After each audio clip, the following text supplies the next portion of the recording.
Hello and welcome to Enchantment of Eternity's live discussion on Star Trek Lower Decks Season Dos, Season 2. We're here to talk about the entire second season of Star Trek Lower Decks, so very obvious spoiler warning is very obvious. I mean, come on, guys. Anyway, I'm joined here by two special guests, the normal special guests. Always great to have them, though, of course, joining me this direction. Yes, my sister Alyssa. Thanks so much for joining, Alyssa. Thanks for having me. It's good to be here. Talk about some Lower Decks once again. And also, Ensign Williams, who left his clone, Lieutenant Williams, behind, is just going to be Ensign Williams today joining. Thanks so much for joining, Don. Hey, thank you for having me as always, and I'm excited to talk season number 2 of Lower Decks. Cool. So yeah, let's go ahead and jump in to our overall thoughts of the season as a whole. I'm actually going to start with Alyssa. If you want to give your thoughts on the season overall, what you thought of the season, were you happy, disappointed? What did you think of it? I was very happy. I loved this season. I did not love every episode. There was a lot of mediocrity, especially in the middle, but when I look at it as a whole, I feel that it did a lot of things to take a step forward. One of the things that I called for at the end of last season was I needed to see more character development with Rutherford and Tendi particularly. I hated Tendi last year. I love her this year. So I still think they need to work on Rutherford a bit more, but I love what they did with Tendi. I love what they did with Boimler too. I love what they did with Mariner too. So a lot of good character stories this year. They finally started to move away from some of the things that I didn't like in season 1. They still did them a bunch in season 2, but they didn't do them every episode, such as the tired old format of Tendi and Rutherford over here, Mariner and Boimler over here, bridge crew over here. They still did that, a couple, 2 or 3 times or something like that, but they didn't need to rely on that like every episode. They moved away from that. And we got some funny stuff. Well, I think later we're going to talk about our favorite episodes, so I won't spoil it, but there's one episode in particular where I was just rolling on the ground the whole time. There were other episodes that have really hilarious moments, like the Frank call to Armis, and then there's the Jeffrey Crumbs supercomputer. So there's a lot of really hilarious moments all throughout the season, and also episodes 9 and 10, for me at least, showed me that I can really enjoy an episode of Lower Decks without rolling around laughing the whole time. It was really good storytelling, in my opinion, in those last 2 episodes, even though they weren't as hilariously funny as some of the funnier episodes in the series. I think Lower Decks is evolving, it's expanding, it's getting better, it's able to do more things than just simply relying on the reference after reference gags, which I do really enjoy too, but they don't have to rely on it anymore. So and I think later we're going to talk about how the show can improve. I do think there's room for improvement, but I'm based on the step up that I saw that it took in season 2, I'm confident that it'll take another step up in season 3. So I come away very positive with this season overall. Cool, awesome. And also, before I get to Don, I just want to say hello to those in the chat, Norman Buckwald and Brandon. Thanks so much for joining. Also, Brandon asks, why are all the hosts ensigns? It's because it's Lower Decks. We got to be the Lower Deckers. Anyway, John, your thoughts on season 2 of Lower Decks? Yeah, so, improved over season 1, even though season 1 I liked a lot, right? They found ways of making the characters more rounded out. I like the fact that it wasn't so Mariner focused. I mean, when she had her episodes, she shined in those episodes, but it didn't feel as Mariner centric as season 1 did, and I like that because we got more Boimler, which before he was just the goofy guy with the purple hair, and they developed him to make him a little bit more confident and competent as well. Because even though he was a competent officer before, he always came off as such a goofball that it really was like, okay, yeah, you're just a guy who's trying to be the overachiever. Whereas in this season, he actually was the overachiever. So I like that. The Tindy and Rutherford, finally didn't feel second tier. Um, they still have some ways to go with them, but it's not like, okay, well, they're there, I guess, to be, kind of almost Boimler sidekicks to Boimler being Mariner's sidekick. So, like, I like the episode where they put Tindy and Mariner together because, yeah, it kind of highlighted how much character development she didn't get in season 1. It was like, yeah, I had no idea what Tindy's first name was either. you know, um, so between that and just the other things that they've done, to show that this is not just some ridiculous cartoon comedy, I think vastly improved on I guess the premise of how Lower Decks is supposed to work. So I like it a lot, and can't wait to see what they do for season 3. Yeah, so the topic of character development, further developing some of these characters, particularly Tindy and Rutherford's, came up quite a bit. And I noticed in the chat, Norman Buckwald makes a comment that Rutherford has just a little bit more characterization than Mayweather from Enterprise, if you even remember who that is. I would say that Rutherford's like twice as developed as Mayweather. In the entire 4 seasons of Enterprise, just in 2 seasons of Lower Decks, he's twice as much developed, and he's still an underdeveloped character. That is how underdeveloped I think Mayweather is. At least Rutherford has a personality. He's a okie dokie, and Mayweather was always just the generic helmsman guy who had zero personality. So I think that Lower Decks is definitely better than Enterprise if you're not getting that. But anyway, so because it's been a long time. No, I'm not going to start. Anyway, so season 2 of Lower Decks. Honestly, when I think about comparing it to season 1, I kind of put, and this is going to put me at odds. I know I'm going to be the odd one out. I think they're on par. I think they improved in some areas. They kind of declined in other areas. But overall, like when I think of this show, like I want to watch it again. And I want to watch like the whole show again and keep watching it. And I get a lot of enjoyment out of it. It's a very amusing, enjoyable show to watch. Even though there are some sort of plot issues and some dips that I think this season takes.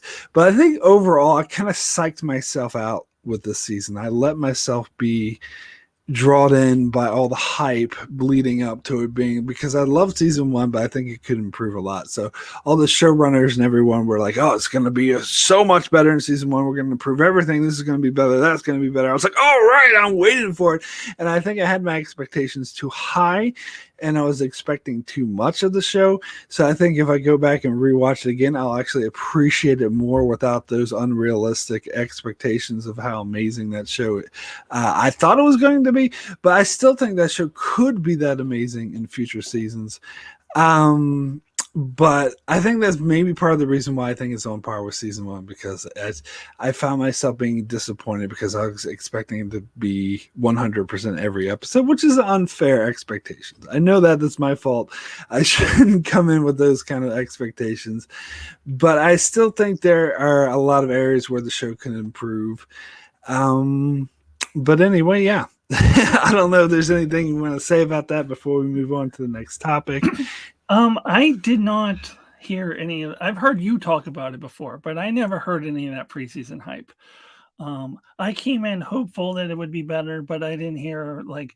And if I did, like, we've heard that so many times. Like, they always say that on every show. So it's just like I wouldn't have necessarily like, they got to sell their show. They want people to watch it. So I wouldn't have necessarily gotten my expectations based on that, but I didn't hear any of that anyways. So I really didn't have any particular expectations, except I was hopeful it would be better, but I see it a little differently because for me it was better. And I know that for you it was still on par, but yeah, don't listen to anything Mike McMahon says is the lesson I have. Well, yeah, that's the thing. Like, I should have known better because you're absolutely right. Every show, every time they have a new season, like, this is gonna be the best season. Everyone always involved in the show always say that. But I guess like I let myself believe it because I could see the potential in this show, like more so than maybe some of these other shows. But anyway, I do have to say hello to Redneck Lover 22, or Bob, as I remember. And the chat gave me a super chat. Thank you so much for the super chat. That is awesome. So Bob has a question. After seeing the whales in cetacean ops, my question is, are beluga whales pansexual?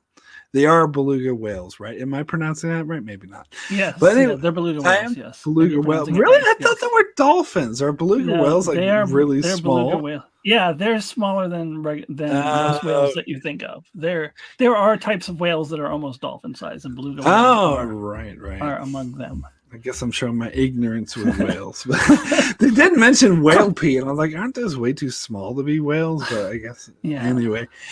So yeah, what's the panel's thought? Are they pansexual? Well, they're definitely into Rutherford. I mean, they kept.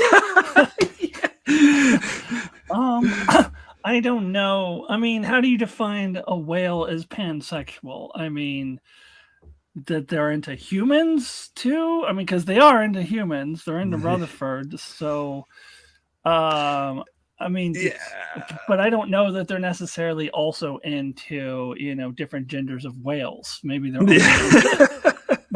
only into male humans specifically, which wouldn't make them pansexual. See, I don't know enough about beluga whales. I didn't know they were beluga whales. So I can't say like what gender are they? Do they have male and female genders? I would assume, but I don't know. Most mammals do, but yeah, I don't know. All I know is they're into Rutherford. That's all I can say for sure. But if they're into humans, does that make them pansexual? Because there's a lot of aliens in Star Trek who are into other aliens. I think they would need to be into different genders of whales in order to be. Okay. Personally. Just being into humans means they're into humans. Wow, this is a really deep thoughts. Anyway. I did not think we would be starting off with a discussion on the sexuality of beluga whales. I was not planning on doing that. Anyway. Well, the question is, are they from Earth or are they from a planet that the species, the beluga whale species is kind of native to that planet? Because, I mean, they were able to actually speak. I mean, think about it. They're Starfleet officers, right? I mean, yes, we know that whales and dolphins are intelligent. I mean, like, are we saying that by the 23rd century, they've gotten intelligent enough to be able to work on a starship? Hey, it was good enough for Darwin and Sequest. But yeah, who knows? Like maybe the whales after Star Trek 4, your favorite movie, Don. Maybe the whales went and colonized their home old other whale planet, and now there's all these different species of whales, and they had this whale society, and it's represented in like the Federation of Planets. They have like bringing this tank. Anyway. All right, let's go ahead and jump into some of the topics I had lined up. So let's get into a little bit more detail on the season. So the first thing I want to ask is the strengths. Like, what were the strongest moments in this season? What really led you guys to believe that this was better in season one, and that the show is doing right, and we need more of this? I'll start this time with you, Don. Your thoughts on the strengths of season two? I would definitely say less relying on Mariner. I think season one relied too heavily on Mariner, and even though I like her as a character, if it's supposed to be an ensemble, I personally like when they showcase everyone in the ensemble. Uh, so that I would say, and then um, Boimler not just being the damn goof and actually, uh, actually feeling as though his time on the Titan actually did make him into a better officer. You know, I think the Cerritos not being played for laughs so much because listen, let's be honest, the sorry, not Galaxy, the California class is a weird looking starship, very weird looking starship. And I think that, even though we have the same intro, I think that the Cerritos itself was played as less of a gag in this season than it was in last season. I think that it was shown a little more respect and prestige, I think. So that's what I liked about season two that I thought was an improvement from season one. Um, Storytelling is debatable on that, but I think that, like I said, the character development and also the fact that Cerritos wasn't that the Cerritos itself wasn't the comic relief. So that's why I would. All right, Alyssa. So, what would you say are the strengths of season two?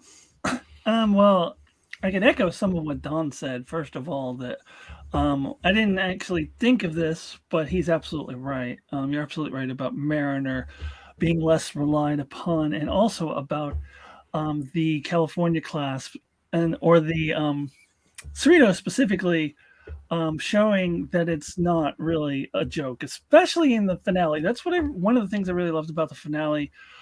When you compare it to last year's finale, when the poor little Cerritos needed the big, bad Titan with the famous Captain Riker to come and rescue it. This year, it did the rescuing. And I loved how they all just like got together and like Rutherford came up with this unconventional plan. They put it into place. They all moved together as a team. And they did that actually a couple times this season, at least 2 or 3 times, where the whole crew like showed that they're actually a good crew. And I really love that. I feel like I saw that more this season. And yeah, as Don said, the character development, I know we're going to get into characters a little bit more too as well, but Boimler is on the command path now. And I might modify what Don said a little bit. He is still a little bit of a goof, but he's not only a goof. So like especially the last episode with the Freeman Day banner, and he's running around going, Captain Freeman, look at my banner. Look, I mean, he's still a goofball, but he's not only a goofball. Whereas in season one, he was only a goofball. Now he's, as Don said, a very competent officer and a very confident officer. And I loved that as well. And as I've said before, I love the character development with Tendi. I'll get more details once we start talking about characters. And also, as I mentioned at the top, I loved that they started moving away from my biggest complaint of season one was the format of Tindy and Rutherford over here, Mariner Boimler over here, a command crew over here. That got so old in the first season, and they did do that a few times in the second season, but they were able to move away from it a lot more. And I'm going to just be repeating myself. I said this at the top as well, but I feel it's more versatile. That just, at least for me personally, I could watch the last 2 episodes and think of them as quality episodes without rolling on the floor laughing, which is a new thing for Lower Deck. But I still want the rolling on the floor laughing episodes too, which we did still also get. Or if not entire episodes, at least some scenes that we really got. So they're keeping that humor intact, but adding a little more depth to the storytelling. So yeah, that's where I think it improved. Yeah, I would say, to me, I would say the biggest strength is kind of echoing what you guys said. One of the biggest strengths of season 2 was the way that they integrated the senior officers and lower deckers, because I felt very kind of segregated in season 1. A bit, like, and it seemed like they didn't really know what to do with the senior officers, and they would kind of maybe, we shouldn't focus on them too much because that's not the point of the show. But sometimes, but season 2 wasn't afraid to do that when it was necessary, but still was able to keep the focus on the lower deckers and make it clear that they were sort of the driving force of the show, with making the senior officer, integrating them in more natural ways that really worked. And as far as Mariner, I agree with what Don was saying, that they, maybe focused on her a bit too much earlier, but also, like, for the most part, and there was a couple exceptions in season 2 which bothered me, but for the most part, they didn't make her all, I don't want to use the M word, but they didn't make her like too unbelievably powerful and awesome at everything. They were made her more dynamic and showed her have more vulnerability and stuff like that, which made me appreciate her more, and made she really came off as more of a more dynamic character. Mark, I think you mean a Wesley Crusher, not the M word. I do mean a Wesley Crusher. She was too much of a Wesley Crusher in season 1. Well, but, because remember, people actually in universe, people actually like people who are the M word. Even in universe, no one likes Wesley Crusher. Shut up, Wesley. Maybe that's true. Maybe. But yeah, and I think, I don't know. I think that's what I'll say for strengths, because then I don't want to get any negatives yet. But let's now delve into the negatives. If those were the strong strengths of the season, then what were the weaknesses? What were the weak parts of the season that you thought, this wasn't really working for me? Alyssa, we'll start with you this time. An over-reliance on sitcom tropes. I don't remember season 1. I need to go back and watch all of season 1. I only watched the last 3 episodes of season 1 before I watched season 2. So I don't remember how much they used sitcom tropes in season 1, but they used them an awful lot in season 2. And there was one episode in particular, which I'll talk about when we get to the least favorite episode section of this discussion, that it was just ridiculous. But they rely on them too much. And I would like to see a 100% removal from that format that I mentioned before that I hated in season 1. I don't need to really see that like ever again. Personally, where it's just you have just 3 separate storylines, and we still did get that in this season. So that I would like to see them move away from. God, there was another one that I was thinking of that's escaping me. I might jump back in later if I think of it, or if one of you mentioned it, I was like, that was it. So, because there was at least one other one I was thinking of, but the sitcom trope is the thing that when I think about my reviews on the episodes that I didn't like, or parts of the episodes that I didn't like, that was always my biggest complaint was when they get into these really cliche sitcom tropes. And also, if you watch my anyone has seen plug my Deep Space Nine 10 worst episode list, that's the whole theme of that is like I hate Deep Space Nine when they do the sitcom trope, and I don't like it in Lower Decks either. I just wanted to point out, Redneck Lover 22 in the test is the best part of season 2 is Billups shirtless. That's something that I wasn't expecting. But hey, but that's a strength though. But Billups, yeah, I love Billups. I'm not necessarily Billups shirtless, but I love Billups in season 2 as a character. Anyways, but that's a strength. Anyways. So Don, weakness of season 2. Let's see. Well, already mentioned in the chat, but Shax, I'm gonna get there. Don't worry. Yeah, it's like we're gonna strongly back disagree with on that. Back with no explanation and just nothing but a walking stereotype. I'm not even sure what walking stereotype he's supposed to be, but it's like you can tell he's nothing but a brute. And I'm like, he's your security chief, okay. And then was the Telosian, Darmok.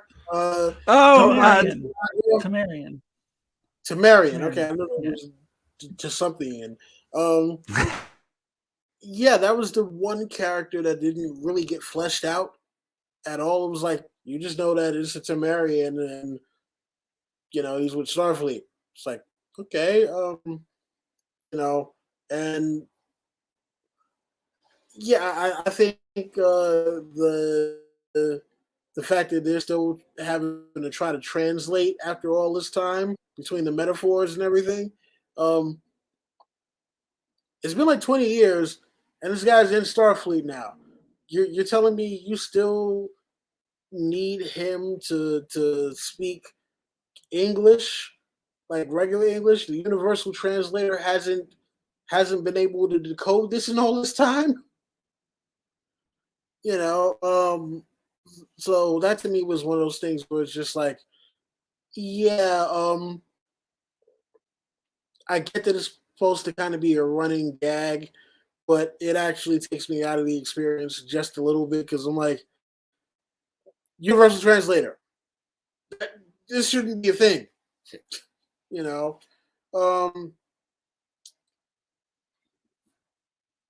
How dare you say that to me, Don? I'm trying to watch my weight. Anyway, sorry. Yeah, so let's see. Between that and I would say maybe a couple of other story choices. I mean, like there weren't any huge weaknesses for me other than Shax and the Tamarian. Those to me were just like two very glaring things. Other than that, they're not too much. Yeah, not too much that I can think of. But that's just me. All right, before I jump into my weakness, I want to jump into the chat that Norman and Brandon seem to agree on as one of the weaknesses, the pack lids. And I was wanting to get your thoughts on the pack lids because I thought they were fine. Like, I mean, I kind of wasn't that big into them when they're introduced in season 1. But if you think about it, they kind of make sense. It's the perfect kind of villain to have in this kind of show. And I particularly like the scene in that one episode when they showed them in the lower decks. They're like, I am hungry. You should eat something. You're smart. And meanwhile, the whole ship is like destroying around them. Like, I don't know. Red alarm. Red alarm. So did you guys have any problem with the pack lids? Or? You want to go ahead. As you said, I've said this before in my reviews. I think they're the perfect villain for the lower decks because the California class is like the lower decks of Starfleet. So the Packlids is the perfect villain. However, that said, I think that if they just went to that well too often, it would begin to get old. So I like that they seem to be bringing in more elements, like those extremist Klingons who were selling them weapons, which seems to be definitely said and is going to continue in season 3. So I would like to see them start introducing more complex elements into it. If it was only the Packlids as we've seen them at the end of season 1 and through season 2, if that was all it was for the rest of the series, that would not be good. But for what they've done so far with it, I think it's great. I like the Packlet. I think they're the perfect villains for a California class ship. Yeah, and I was thinking in that one episode where the head of the Packlet spy that it was getting a bit repetitive, that they were just hitting that same joke over and over again. Don, you have thoughts on this? I are smart. Packlet. Look, I tricked Janeway. Yeah, I forgot about that. Oh my god. Yeah, you know what? I tried to put the Packlets out of my mind, and madam, how dare you remind me of those damn idiots? Yeah. No, yes, I don't want to talk anymore about Packlets. I can't. All right, so all right, so what I was for what I thought the weaknesses of season 2. First, I'm going to echo Alyssa that the sitcom elements.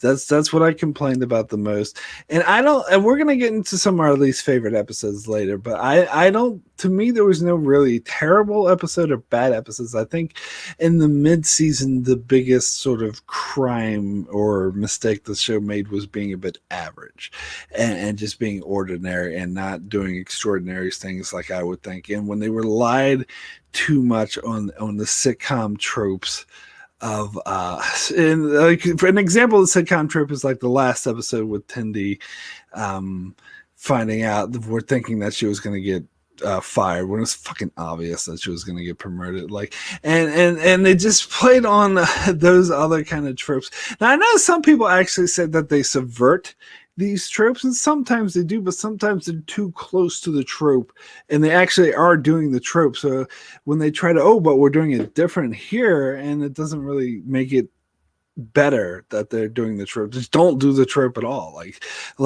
they just stay away from it. And yes, I'm gonna have to rant about Shax. I'm sorry, but to me, this was easily the weakest part of season 2. I was, if anyone watched my review for episode 3, I was furious over this. In fact, not just my review for episode 3, because I kept bringing it up throughout the rest of the season. Whenever a character's in danger, it means nothing to me now, especially which really hurts it in serious episodes like the finale of the previous episode, because they make a joke out of Shax coming back to life. And first of all, I don't mind Shax coming back to life. That's fine. But I was hoping they'd have a good reason, make a funny parody off of Star Trek 3 or something. But instead, they just play it off. Oh, people come back to life in Star Trek all the time, which is bullshit. It only happened like 2 or 3 times. And every time they give a really good explanation as to why they don't make up some silly joke about some mountain or whatever, which really, really, really irritated me. For me, it's something that's going to be hanging over the show for a long time. Like, it's going to take a long time before I'm able to move past this. And I think someone in the chat asked earlier why. I think Brandon asks, like, why is Shax still alive? And the answer is because the writers wanted him to be, and they were too lazy to do anything interesting to explain why. But anyway, Alyssa, I sense a big rebuttal coming, so why don't you go ahead and rebut? Yeah.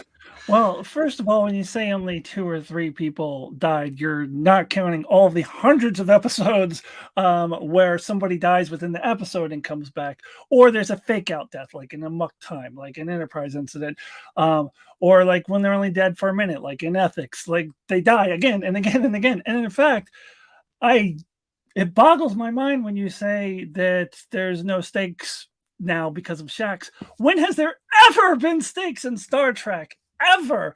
Name one character who has stayed dead permanently, main characters, main cast, without coming back in some form. So, like, Tasha Yar stayed dead, but comes back in an alternate timeline, has a half-Romulan daughter. Jadzia Dax stayed dead, but comes back as Ezri Dax. So there's that. Kirk and Spock did eventually die in the films, like after being alive for 50 years, but even they still exist in another form in other films and shows. So there has never, in 60 years of Trek, there has never, ever, ever been stakes. They always come back to life.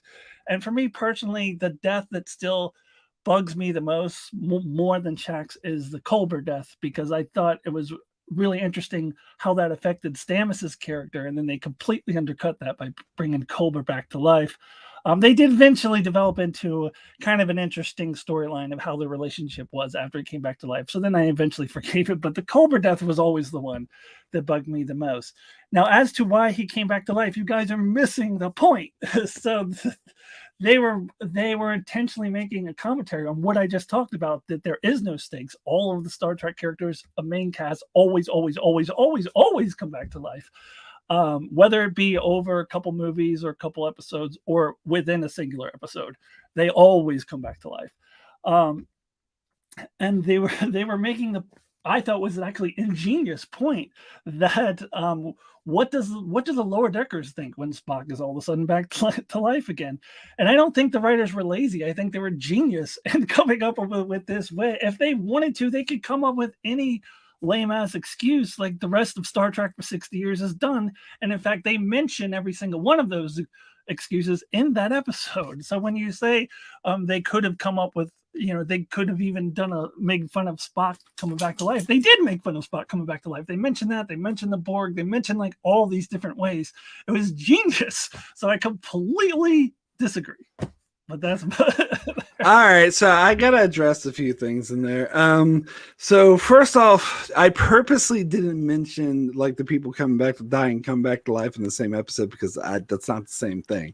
When there's a character who died in the previous season finale, it was a tearful death, and they were even playing it on the after shows. Oh, weren't you so affected emotionally? Like it wasn't done for laughs.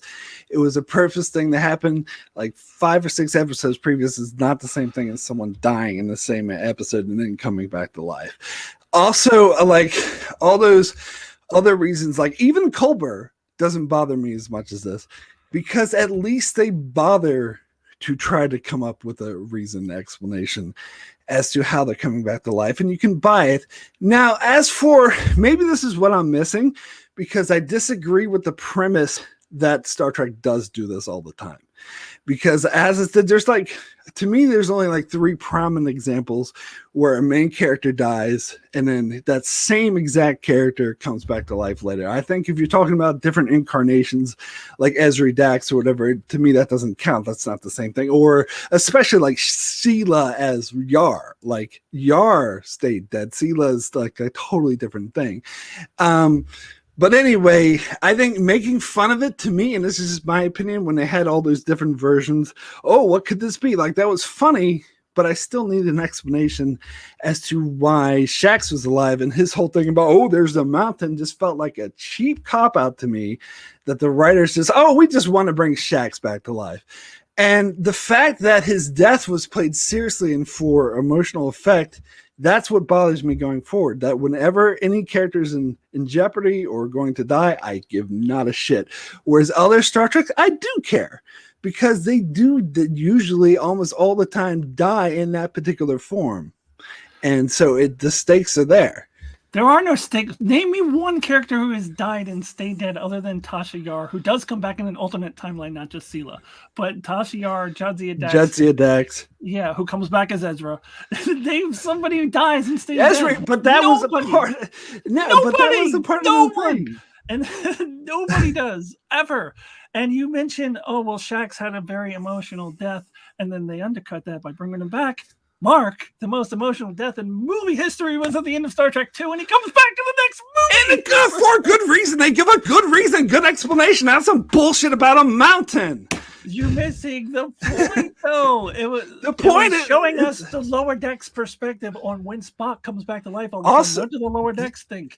And the other thing is the whole joke about the lower decks, and they're playing it off like they don't get to know. That is so much bullshit. They would totally tell them, and they wouldn't just, oh, he's back to life for no reason. When a character comes back to life, they're just like, oh, Spock's alive, don't worry about it. They tell you. I didn't like that joke. I thought it insulted me. Yeah.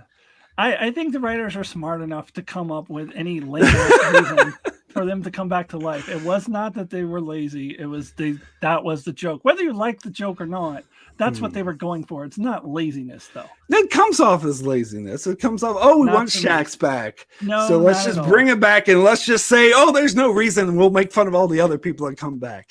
Only if you don't get the joke is there no reason. As I said, I think I reject the premise that you were selling, that this happens in Star Trek, or that they're selling that it happens in Star Trek. I still want to hear one character that stays dead in Star Trek. There's no stakes in Star Trek ever. See, no, that's not true. Like, all right, so no, I think the better question is of which of the characters that die and to come back to life. You mentioned Spock. There was Culber. See, I don't agree with you discounting all the singular episode deaths because there's hundreds of them. So if this happened in the same episode, yeah, sure. If Shaxx died in this one episode and later he came back, then those would count. But that didn't happen. It happened previously in the previous season. They played it for emotional effects, not for jokes. Like if they died in this one episode and they came back, oh yeah, there's no reason. And this one episode, then that would be fine. They played Worf's death for emotional effect and ethics. I actually thought he was dead in that episode when it first aired, and I cried. And then he came back 5 minutes later. There is no difference. I disagree with this premise of distinguishing between single episodes and multiple episodes. It's completely different. There's no stakes. If you see a character die in a Star Trek episode, they're coming back to life. There are no stakes in Star Trek. It always has been that way. Tucker's another character who died and never came back. In the finale. Yeah. And it was in the future. And it was in the future of the regular show. So they all died eventually, if you're going to go that way. But anyway. Well, no, we see him die on screen and they don't come up. But anyway, there's very few times when most of the examples you gave of characters who came back to life were like alternate universes who just won the episode or whatever. It's not the goddamn thing. If they said it was an alternate universe, then I'd accept it because it would be a reason. But they give no reason to say, oh, it happens all the time. Bullshit, it does. Yeah, well, we can move on, but I think I disagree with the premise that there's a difference between single episode deaths and multi-episode deaths. There's no difference. Of course there's a difference. You think the character's dead for more than a long time. If you, by the end of the episode, you know that character, like, I don't know, maybe you see it differently, but when Worf died in Ethics, I was like, oh, he's not going to die. He's the main character. And exactly. Right. Exactly. There's no stakes. You put my point. Okay, move on. No, because it was one episode. If Yar stayed dead, other characters stayed dead. No, because you know that main characters aren't going to die. But when that's why it makes it powerful when they do die, and you fake it out and you give no explanation for it. That's why it sets it apart from every other character coming back to life. Okay, we put Don in the middle of our crossfire. We're like just CNN or Fox News or whatever. I guess we're both very passionate about this because I'm extremely passionate about this being the singular worst thing that the show has ever done. And it drives me crazy that you have that point of view because am I going to have to be the monitor? That just it's completely different. Like it's totally. I can't believe you're comparing it to single episode deaths. It's not even close to the same thing. So I'm saying that there's no stakes in Star Trek. There never has been. There never will be. So for you to say, "Oh, there is stakes," there's totally stakes. I disagree with that premise. All right, we have to move on, Mark. We've got to move on. All right. Okay. All right. Sorry. Mark, okay. Well, I just gotta. I'm going to be working on a video. My unpopular opinion series that I'm putting out next Friday, where you and I are the only two people in the entire universe that agree on a certain thing that has to do with Westworld. So I'll say in that video, if you don't think that Mark, if you think that Mark and I don't agree on things. go back and watch our Lower Decks discussion last week, and you'll see we do disagree on things. However, we are the only two people who agree on that particular thing in Westworld. Well, and here's the other thing about that too. I think we agree more than we disagree, but it can get a bit explosive when we disagree. But anyway. Oh, Brandon seemed to enjoy this. I came here for the rants. Well, I'm glad you enjoyed, Brandon. And thanks for the super chat. Anyway, let's move on. I agree. Let's move on. Let's talk about. We kind of already touched on how they improved in season 2 from season 1, but I just wanted to, just in case is there anything else you wanted to add that you felt season 2 did that made it better than season 1, where they improved? I think we touched on a lot of the main points, such as the Tindy and Rutherford, keeping them the same every episode. They were starting to move away from that, developing Mariner more and stuff like that. But is there anything we haven't mentioned that either of you would like to touch on? Not that I can think of. Cool. All right, so let's move on to the next topic then, and that is, what can Lower Decks do in season 3 to improve? And Don, you've been silent a lot through all that yelling, so why don't we start with you on this one? So I would say, in order to improve on season 3, I think they might have to go back to the TNG and Deep Space Nine kind of wells, in terms of storytelling. Storytelling got better in this season, but I think there's still a level or two that they can raise the bar to make it better. Character development, obviously, we still need more out of Cindy and Rutherford. And honestly speaking, if they're going to bring more people in to kind of round out the cast, I think they're also going to have to give more on them as well. So, people like Ransom, even Captain Freeman, and Temerian, we're going to need just a little more, in order to really be able to feel these characters. So it's not just, okay, oh yeah,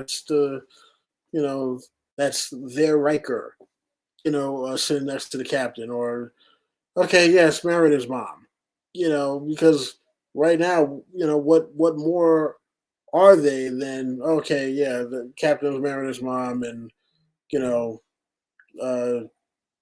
the guy who sits to her right is Riker 2.0-ish or something like that. So, just flesh out some of the background characters a little bit more, like how they started to do with Barclay, when he, especially, like towards later seasons, when like what they started doing with Barclay, and I'm trying to think of any other characters, and Nog, like those were characters that weren't deeply fleshed out before, and I think that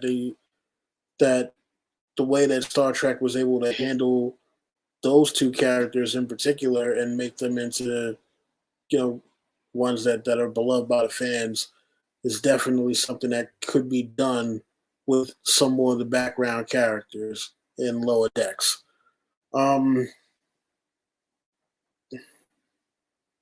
Yeah, those are the only things I can think of for right now, but if anything else pops up, I'll bring it back around. All right, Alyssa, your thoughts on where they can improve the show in season 3? So one of the thoughts I have, and this is actually another weakness too for this season, is as much as I love The Next Generation and it is my favorite show, and it makes sense that they would rely on The Next Generation the most because it's closest to it in the time period, not only in the time period, but it is also a starship, not a station, in the Alpha Quadrant. So it's the most Next Generation is the most comparable show. So I understand why they went to that well a lot, and I love that they went to that well a lot because it's my favorite show. The next one that they go to a lot is TOS, as you've mentioned before. I think in your reviews, Mark, TOS is kind of an easy target because it's pretty cheesy and so it's pretty dated in a lot of ways. I would like to see more with the other shows. We got the one Tom Paris episode. Otherwise, I feel like they've only occasionally mentioned Voyager. They have shown us that Mariner used to be stationed on Deep Space Nine, and we got the Jadzia Dax reference in the finale, which was really fun. But I need more of the other shows. I think they need to expand out a little bit more. Oh, we got the Deep Space Nine model as well. Yeah, the Deep Space Nine model, which doesn't count for me. Yeah. They need to do a little bit more with the other shows as well. And then, other than that, I would say mainly I want to make sure that they are continuing to evolve and not staying stagnant. I have talked about a lot in my reviews that I don't want to see Boimler be Ensign Kim. Like, he can't be Ensign for 7 seasons, especially after some of the storylines they gave him this season. They're very clearly setting him up on a command path, and frankly, I'm annoyed they've already demoted him. He was a lieutenant when he went over the Titan, and talk about things happening for no reason. It was like, oh, well, you have to be an ensign again to go back to the why? There's no reason for that. They can't keep him an ensign forever, especially the way that they have set up a storyline. So I need to see some evolving there. I need to see the characters to continue to evolve. They have done a great job of evolving 3 out of the 4 of them this season. The 4 lower decks main characters, and some of the bridge crew as well. Billups is stepping up a little bit. I like that. They could do more development. If they're going to have this Tamarian, then yeah, I agree with Don. They need to develop him more. So they just need to continue doing that. And as I mentioned earlier, the thing with the pack lids needs to evolve. And it looks like they're heading in a good direction with that, bringing in these like extremist Klingons. So they need to just continue to evolve and cannot stay stagnant. And I'm actually pretty optimistic that will be the case. But they just need to continue to evolve as a show and not just stay the same. So that's the main gist of what I would like to see. Yeah, and I actually echo a lot of that. I also wanted to address in the chat where Brendan says that he was glad that it was Gomez that was the captain, not Barclay, which I completely agree with, because Barclay would have been too easy of a target. He's been in Star Trek way too much, in my opinion, and they keep going back to him. And I think it sends a much more powerful statement that this is one ensign that we saw in like 2 episodes in the background, just being a lonely ensign, is now to the rank of captain. Like, that in itself is like really sends the message of what Lower Decks is all about. And it's the ensign who spilled hot chocolate on Captain Picard. Yes. Absolutely. Shows that she can become a captain, which again speaks very good for Boimler's chances as well. Yeah, and on that note, I'll completely agree with what you said about they need to evolve the characters. I think that is, and this is kind of also getting back to some of what I thought the weakest part of season 2 was, and that's because in season 1 that ended with Boimler going to the Titan, and there's going to be this big relationship, mother-daughter, and things are going to be different and change. And after a few episodes, they find a way to take it back to the status quo, where, I mean, granted, a very funny way, but they find a way to stagnate the characters where they're not going to progress. And I do think, and especially we have seen a lot of character development for Boimler and a lot of growth, personal growth throughout the season, and they need to continue that. If he stays an ensign for 7 seasons like Harry Kim, then just going to be a sham. Like they need to. The whole thing is about them moving up and getting promoted. So it would be great to see them to follow them through that journey. If they just stay ensigns forever and move nowhere, and plus we end the season with Tendi getting a promotion to the bridge. Now, if they find a way again in season 3 that she gets back into sickbay, or to keep things back to the status quo. And also, I would love them. I would love if Freeman actually did move to a different ship and Ransom became the captain or something. We need upward progress, which would set it apart from most Star Trek shows. But I think that's kind of what we need. We need to see character development. That's not just a stagnated week to week. So Harry Kim being an ensign forever kind of thing. I would love to see Freeman go. So I was disappointed when we're like, "Oh, I'm going to stay with you." I mean, I want to see her go to another ship too. I think that would be interesting. It would be. Well, they said in that episode that they're bringing in another captain. They're not promoting Ransom, but I would love to see it. There would be great Captain Jellicoe jokes. Could be yes, Captain Jellicoe. They have to bring him in. They could bring Captain Jellicoe in, and then promote Ransom after that. Yeah. Oh God, that would be hilarious.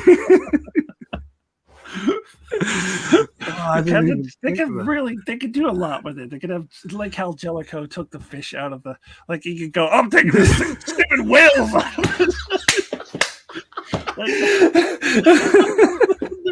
There's so much great things they could do with Jellicoe. Oh man. No, all right. As much as I said they need to get away from the Next Generation, there's a lot of great things in the Next Generation they could still do too. No, they can't. They can't do Captain Jellicoe. I mean, it's funny. I watched a video a while ago on like why Captain Jellicoe was actually awesome or a good captain or something like that, and I'm just like, listen. At the end of the day, we can't act like the man was not a hard ass, because he was. I mean, look, yes, he got the job done, but Star Trek, not Star Trek, but Starfleet isn't supposed to be a military organization. So it's like, how do you have a military ship with a lot of families, like thousands of kids, and Enterprise D. Yeah, so it's like okay, why is he being such a hard ass? Like, easy. This isn't your ship on a permanent basis. You're taking over real quick while Picard is on a mission. Like, why are you sitting there trying to shake things up? So no, no, not Jellicoe, not Jellicoe. I disagree with you, Don. I love to see. And I saw the video that you're referring to, and I completely disagreed with it, by the way. I talked about in my channel how I thought Jellicoe was a terrible captain. But anyway, that's kind of beside the point. I think it would just be funny to them to write out like parry that, or maybe they could have like Jellicoe's son or another character kind of like them. Also, I want to see them finally admit that Commander Ransom's related to Captain Ransom of the Equinox. that would be great. Anyway, so let's go ahead and talk about some of the characters involved. I know we talked about them a bit already, but if we have anything more we wanted to talk about with the lower decks, we talked about a lot of Boimler's improvement this season, and Mariner not being such a Wesley Crusher, and Tendi and Rutherford being further developed. But we also mentioned that we think that they could do more with particularly Rutherford. I don't know. So any other thoughts on the lower deckers and how they were portrayed this season? Yeah, I was actually saving. There's a lot more detail I could get into on what I think about Tendi, which I was saving for because I knew this section of the video was coming. I was trying not to say everything early. I think she had the most improvement out of any character. I found her to be very two-dimensional at the end of last year. This year, she got a backbone. She got confidence. I would say even more so than Boimler, or at least as much as Boimler. That she the episode with her it was kind of the whole silly thing with her going to get the thing for um is it Takana? I always say her name wrong. Kahana? Is that the name? Tahana. I always say like Katana, but I think it's Tahana or something. Yeah, I The always say cat doctor. Katana too. Yeah. The cat doctor. I thought that was a huge step forward for her and her like development, and that also was where she got to really open up and really bond with Mariner. And I also love that they kind of explored her heritage a little bit more, because the Orions have always, it's kind of, I love that she's, fighting back against the stereotype of Orions as pirates, because we've only ever seen the Orions either as pirates, or in the original series there was the what were the slave girls or whatever, what were they called, the Orion, like way back in the original series, the Orion slave girls or whatever. I think they were just called Orion slave girls, if I remember. Oh, okay, yeah. So we've only ever seen that, or the Orions were some kind of pirates or scandal scumbags, or whatever. So they've always been stereotyped in Star Trek. So I loved that they went that way, put in an Orion character and like fought back against that stereotype in season 2. And I just feel like Tendi went a long ways in this season, and like leaps and bounds more than Rutherford, in my opinion, and ends up getting a promotion, which he well earned, really well deserved. And I don't really believe that the Dr. Tahana, or whatever, however you pronounce her name, really had any respect for Tendi in season 1, or at least it didn't seem that way. And I feel that respect was earned in season 2. I feel that Tendi took leaps and bounds forward, and I really enjoyed seeing it. At the end of season 1, a year ago, when we were doing this discussion about season 1, I was talking about how much I did not like Tendi. Now I love her, and it has everything to do with what they did with her in season 2.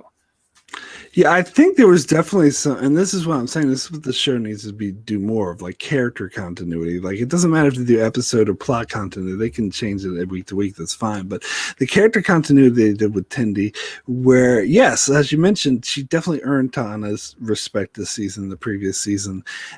She didn't seem to have any respect for it. And then you see the moments, like, even though it was this plot line I didn't really care for, but when she was chasing down everyone for the who refused to get their exams done or whatever, get their annual medical test done, and the Ta'ana was the last one who was like refusing to do it and had to chase her throughout the ship. It was kind of funny with the cat jokes and whatnot, but she seemed like Ta'ana says, "Oh, you've really impressed me." After she finally, he's like, "Oh, that's nothing. That's not that bad." It's like, you really impressed me. But then going forward, we see that she did impress it. She does have a bigger respect for her, and they didn't just like wipe that under the table and start from scratch again.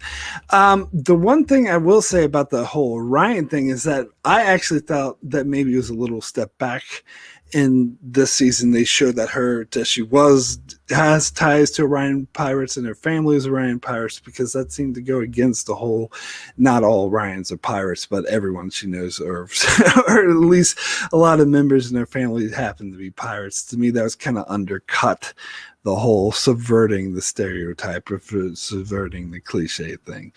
I don't know. Don, do you have any thoughts on this, on Tendi? I think they improved Tendi a lot in this season. Like I said, the one episode where it's her and Mariner, I was like, yeah, you know what? It made me realize how much character development we never got with Tendi before, to the point where it's like, yeah, well, never knew what her name was. Thought that, that she was like a Klingon. Like, yeah, isn't your name just Tendi? There's a lot of characters. Yeah. And what, did I say Klingons? I meant Vulcans. Sorry. But wait, even the Klingons, we don't have last names for them, do we? No, well, they're like son of or daughter of, like they don't have last names. Yeah, so either way, the point is, we got more character development with Cindy. I was definitely liking that, and I hope that they continue to do more with her. Like you talked about the last episode where basically she was afraid that she was about to get bounced out of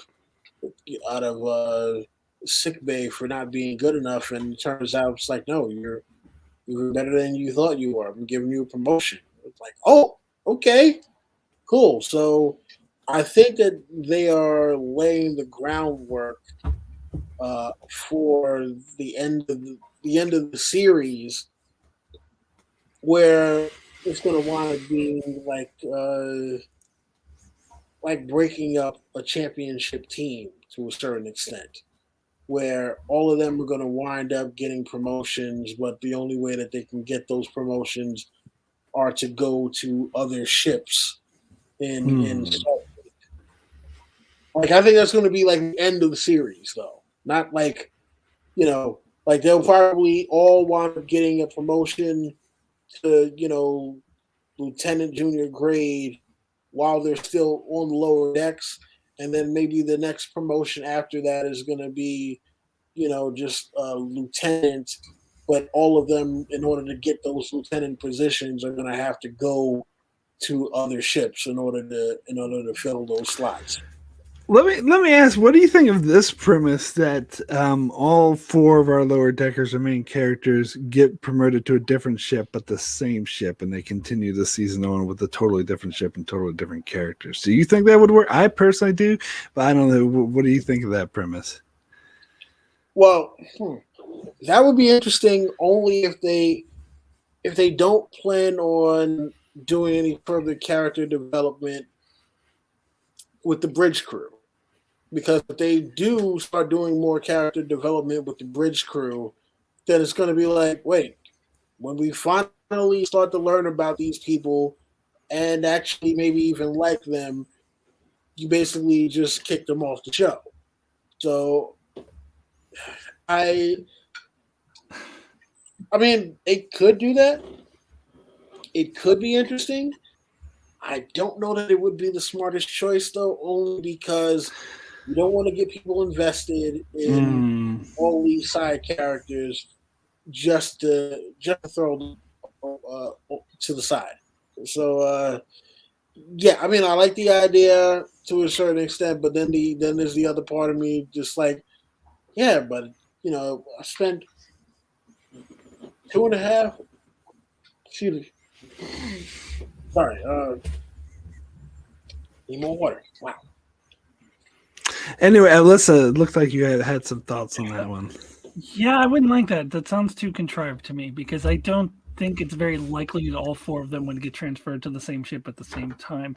And when you mentioned it, what it made me think of was this actually happened a lot in a lot of different shows whenever especially I'm thinking of sitcoms, whenever the sitcom is not funny anymore and goes off. I was thinking particularly of the show Coach that I used to watch, right. where throughout the entire series the main characters were all coaches of a particular fictional college football team. And then at the very, very end, when the show wasn't funny anymore and then it went off the air, was they all went together to an NFL team. Moved to a completely different setting, took them out of the setting that made it funny. And so I feel like if they did that, then the lower decks would not be funny anymore and it would go off the air. But that's interesting. When you just mentioned that, the show I thought of was Weeds. Because it was only good for the first 3 seasons when they were in that town, but then the town burned down at the end of season 3, and then they just kept moving to different places, and Kevin Nealon was going with them for no reason.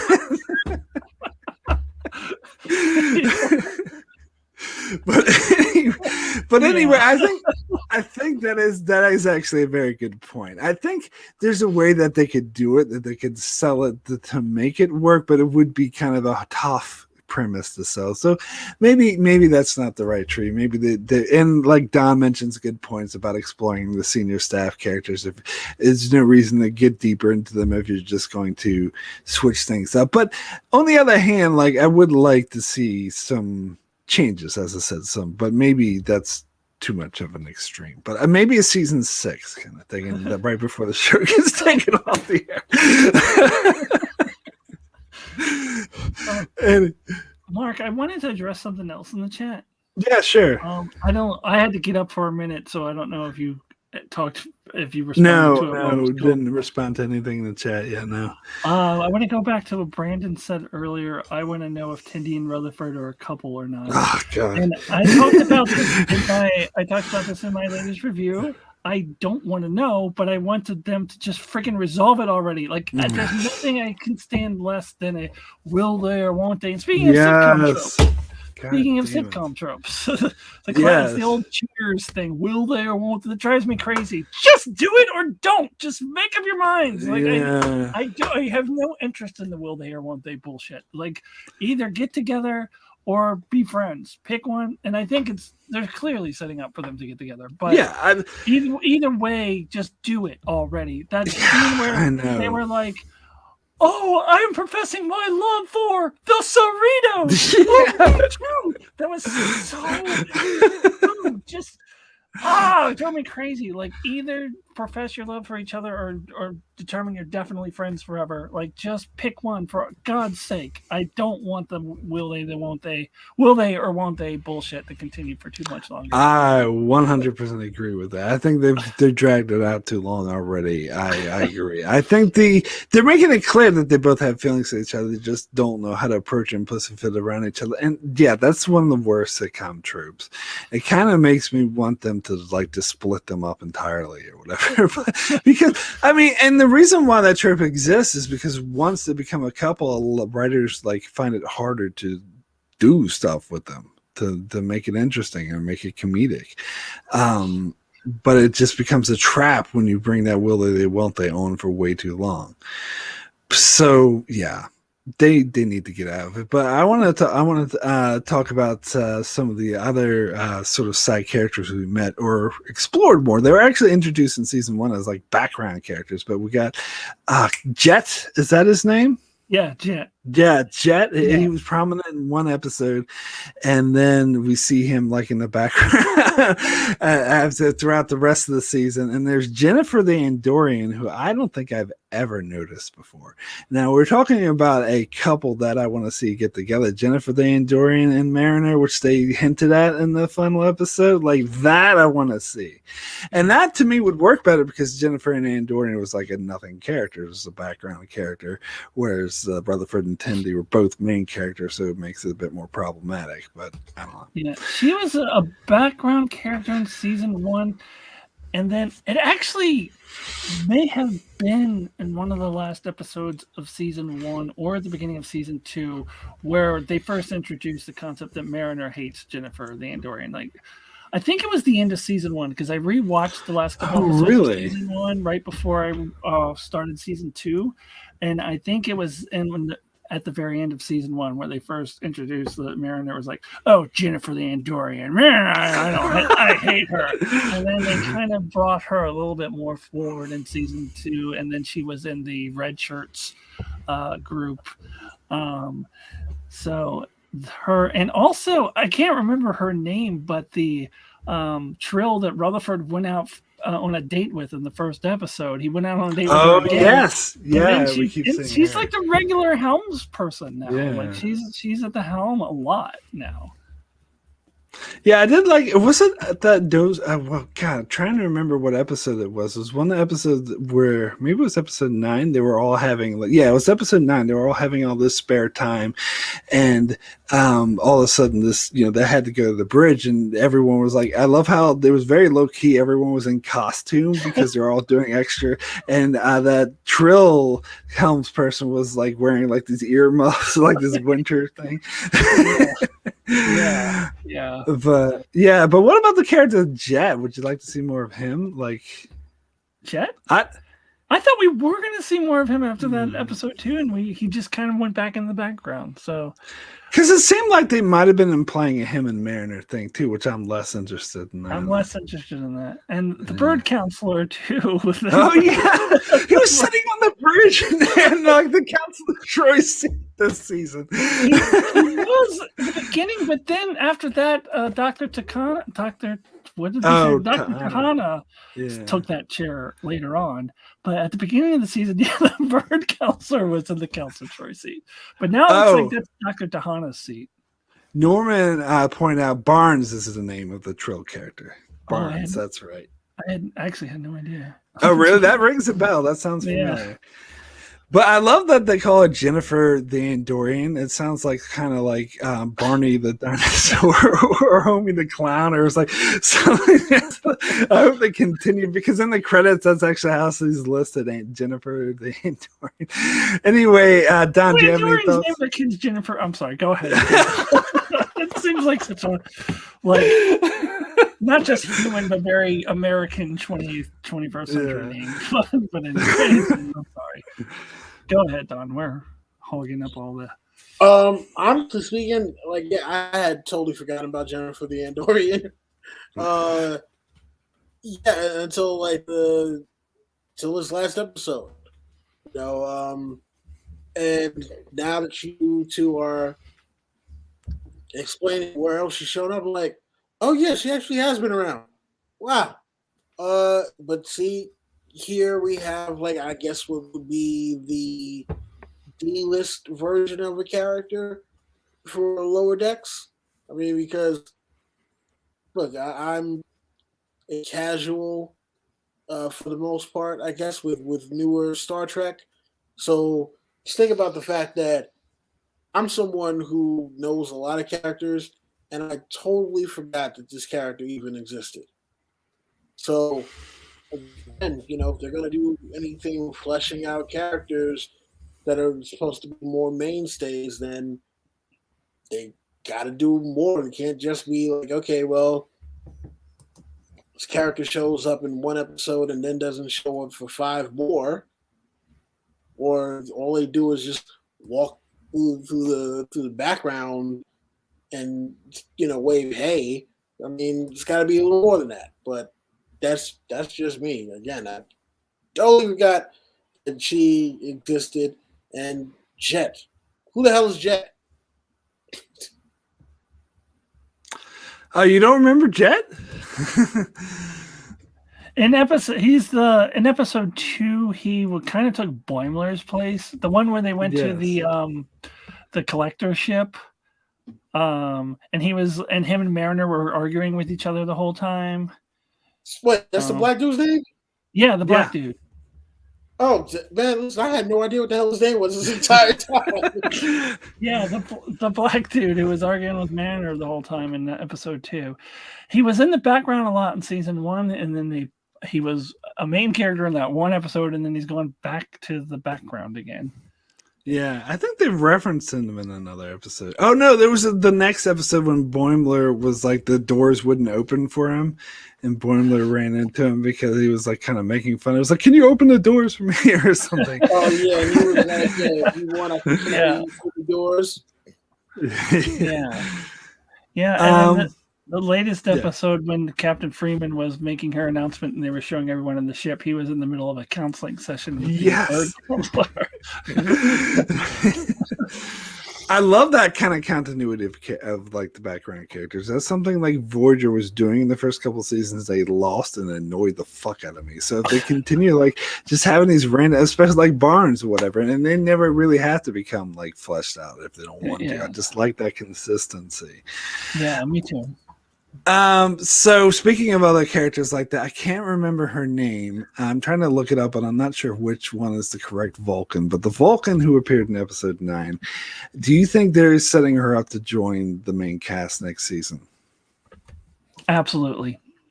If she doesn't join the main cast, then why would they even have that line? Oh, we're sending you off to a Federation show. So she may not be main cast. She may be kind of a guest character who appears occasionally. I think the only ones that are going to appear every single episode are going to continue to be our core four, but I think that they're going to bring her into the fold. I don't think she's going to be like an every episode person, but she will definitely be on the Cerritos. Otherwise, what was the point of that? Yes.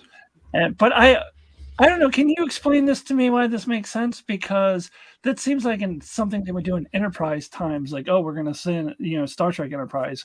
We're going to send T'Pol over to be, on the human ship. But now, don't they have to go through Starfleet Academy like everybody else? Like, I didn't think you could just transfer over to a Federation ship. Like, I think that they could transfer their credentials. Like, if you could, you might have to take an exam, but you wouldn't have to go through all of like Starfleet Academy. Just like transfer your. I think this has been referenced before. I can't remember. It seems I don't like know that's exactly. coming out of the blue to me, because anytime we've ever seen any Vulcans characters, it seems like they reference having gone through Starfleet Academy. Well, yeah, definitely. But I've never heard of just being able to transfer over to a Federation ship from a Vulcan ship. I don't know. I think that just because I'm thinking of the whole Klingon exchange thing, but I know that was temporary. But I just get the idea that you could transfer your credentials from another organization into Starfleet if you already have the background. They're not going to make you start from scratch like a cadet. I feel like that's coming out of nowhere. I've never heard anything like that before. Okay. I've never heard anything remotely like that before. And I mean, I buy it. I just have never heard that before. Okay. But yeah, I don't know. I think, I kind of agree that they kind of have to. And the storyline that I want to see is kind of obvious, but it would be great, is seeing her butt heads with Mariner, because they're so much alike. And of course, when you have two characters that are so much alike, they inevitably hate each other. And they were they'd be acting the same, except she would be doing it in the Vulcan stoic manner, and Mariner would be doing the over-the-top manner. I would love to see that. But anyway, Don, any thoughts on this Vulcan character? Well, it was kind of interesting. And yes, I do definitely think that they are setting her up to be on the Cerritos. So maybe, instead of the Fantastic Four, it'll be the Fatal Five. I don't know. Anyway, the point is that, I think that they're going to need, in order to keep things fresh, they're going to need someone new to shake it up. And we haven't had a Vulcan character in a while, right? And especially think about how ultimately straight-laced she's going to come off as compared to everyone else, right?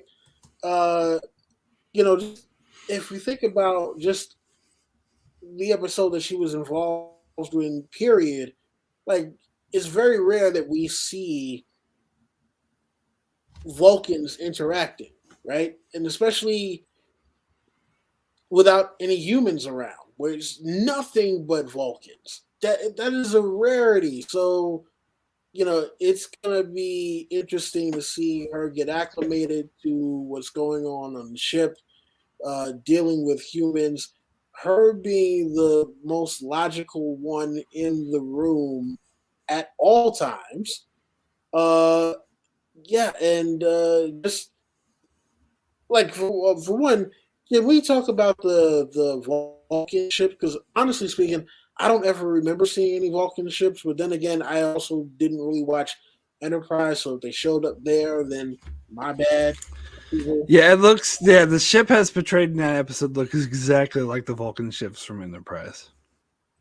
Okay, so they just have not changed their designs in like a couple hundred years. And what about the one? Remember in the Spock episode of Next Generation, the unification, when there was the fake Vulcan invasion? Yeah, I'm almost positive that they never actually showed those ships on screen. Like they talked about Vulcan ships, and they're like, "Oh, the Vulcan ships are approaching," but we never actually. I thought they showed them, but I thought they showed them, but it's been a while. You could be wrong. It's been a while, but I'm pretty sure that's the case. Okay, because I was wondering if those were the same design or not. Yeah, I don't ever remember seeing them, but again, it could be that I did see them and didn't pay attention because the ships didn't actually do anything. So it could be one of those deals. But yeah, I think that in order to keep things fresh, they're gonna need someone new, and I think a Vulcan might shake it up enough because here you have these goofy four characters, and you have someone who totally is not into, um, who's totally not into any of the shenanigans that they are, and you're gonna have to, she's gonna have to figure out how do I work with these people because there's no way that she's going back to her old Vulcan ship where her just trying to do something out of the ordinary now has them like, oh, too much of an emotional outburst and too much reliance on feelings. You got to go. You can't be here anymore. Yeah, Brendan in the chat pointed out Talin was her name. Thank you. I couldn't remember.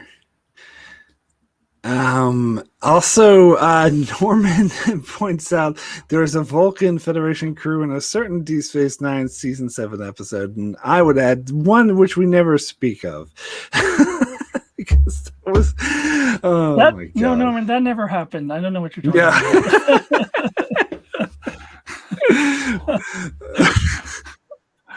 All I know is there was a war going on. They were too busy in the war. Yes. There was no time for any other things like playing baseball on the holodeck. That never happened. Because the station would just blow up by a Dominion attack if they took time to just waste around playing baseball. So that didn't happen. Anyway. Okay, so let's go ahead and move on to the senior officers. I know we've also already touched on them this mess. If we felt like they explored them more this season, I think with Captain Freeman, definitely. Ransom, not so much. I think maybe they sort of made it. He wasn't such just stereotypical Riker, Kirk stereotype, I think, and I think they did more humor with them. Ta'ana, we talked about a bit. I think she was like the same grumpy, person, but we see her relationship grow. But yeah, so, and as I said at the start of the video, I think they did a better job of integrating the senior staff into the storyline without making them feel like just like they don't know what to do with them. I felt that in season 1, like they didn't really know what to do with the senior staff. They kind of felt like unnecessary, and sometimes they were focusing on the lower decks. Felt very jarring. Like really, they shouldn't. Maybe where the senior officers, maybe they should be involved. I think the way they integrated them to the story, like having Boimler and Mariner go on the away missions with the Temerian guy and stuff like that. Like I think, yeah, it just worked better for me this season. Anyway, Alyssa, I don't know if you had any thoughts on this. Yeah, I 100% agree. And I was going to say, with Ransom, I feel like he wasn't taken that seriously in the first season. He was just kind of a joke, and I didn't really see how he could be first officer because he seemed completely incompetent, whereas in the second season, they show him as an actual competent officer. So I think I would like to see a little more development there, but I did definitely think that they improved upon his character, and definitely Freeman, obviously. And I mentioned Billups earlier. Billups, he wasn't in it that much in season 1, but when he was, I didn't love him, but now I do love him. So, and what you said about integrating them with the lower decks is absolutely true. I absolutely love that. Don, thoughts on the senior staff? Yeah, so I mean, listen, as I said before, we got to get more character development out of Shax. I mean, you said that you don't feel like Ransom is Riker or Kirk 2.0. I mean, you kind of do. Here's the thing, because we don't know enough about him because we have not gotten those two very crucial words: character development. So right now Ransom is kind of almost a blank slate, but it's like if you look at the design that they kind of have him, he's the big barrel chested, Hey, yeah. Don, Sorry, I'm gonna have to interrupt because I totally disagree. Because we do know that Ransom is not from Hawaii. He's from the moon.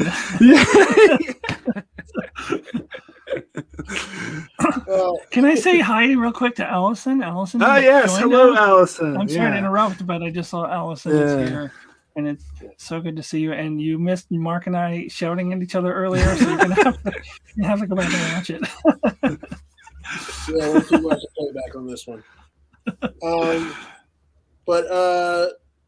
Yeah, I mean, look, like I said, character development, senior staff, all of them. You're gonna keep them around. You know, can we get some sort of character development out of them so that they're not just these two-dimensional? Look, they're already two-dimensional because they're animated. Their personalities have to be two-dimensional as well. Well, here's a question I would pose though. Since the point of the show is the lower deckers, would developing the senior staffs kind of interfere with that and their development? And is there risk, since they are senior staff of the show, becoming more about them than the lower deckers? No, I think there's a way to do it. I mean, listen, we've seen it with other with other Star Trek shows. I mean, again, Nog and arguably Jake. You know, Nog and Jake weren't, major characters. Arguably. Jake was so underused. But anyway. And then also Keiko. Keiko and Molly. You know, those were characters that, even though they weren't the main focus for most of the time, when they were on screen and you knew that this is an episode that is based on them, going forward, it didn't feel as though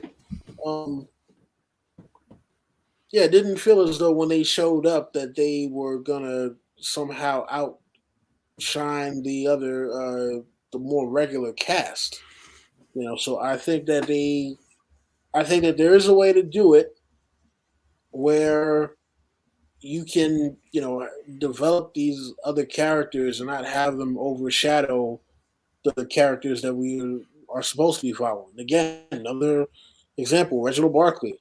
He didn't become some kind of, big thing. It was like, oh, okay, Barkley is here. Cool, we like Barkley, but, we know he's second fiddle to Geordi and Data. Except in Voyager, where they focused on him too much. But anyway. You notice I had the entire conversation. Why would you do that? Yeah.